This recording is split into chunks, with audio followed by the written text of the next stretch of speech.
Hi movie lovers, welcome to Prasad the vlogger. నేను మీ Prasad and welcome to the full movie review of the movie Mirai, acted by Teja Sajja garu, Manchu Manoj గారు, రితికా గారు, జగపతి బాబు గారు, ఇంకా చాలా మంది అయితే ఉన్నారు. ముందైతే స్టోరీ లైన్ చెప్పేసుకుందాం, దాని తర్వాత రివ్యూలోకి అయితే వెళ్ళిపోదాం.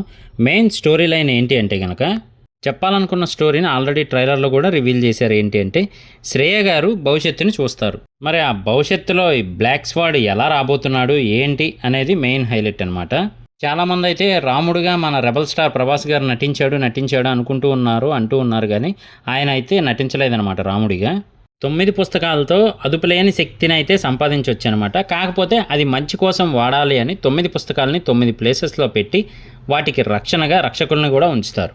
కానీ నేనే నియంత్రణ అవ్వాలి, నేనే పాలించాలి అనేలా అయితే మంచు మనోజ్ గారు అనుకొని మొత్తానికి ఒక్కొక్క పుస్తకాన్ని సాధిస్తూ వస్తారు.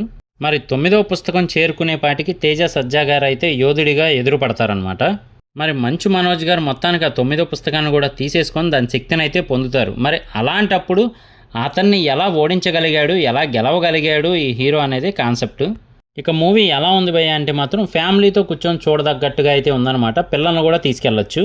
ప్లస్ పాయింట్స్ విషయానికి వస్తే టైటిల్ కార్డ్ నుంచి ఎండ్ కార్డ్స్ వరకు కూడా చాలా ఇంట్రెస్టింగ్గా తీసుకెళ్లారని చెప్పొచ్చు. మెయిన్లీ విఎఫ్ఎక్స్ షాట్స్ అయితే నెక్స్ట్ లెవెల్ ఉన్నాయి భయ్య. మనకి మూవీలో మెయిన్ పిల్లర్ అయితే మాత్రం శ్రేయ గారని ఖచ్చితంగా చెప్పొచ్చు. అలాగే ఇంకొక చిన్న లీక్ ఏంటి అంటే కనుక ఈ మూవీకి కంటిన్యూషన్ పార్ట్ కూడా ఉంది. అందులో విలన్ అయితే మాత్రం మన రానా గారు. ఇందులో శ్రీరాములు వారి ఎంట్రీ కూడా నెక్స్ట్ లెవెల్లో అయితే పెడతారు. గూస్ బంప్స్ వస్తాయి మనకు ఖచ్చితంగా. అలాగే హనుమంతుల వారిని కూడా చూపిస్తారు.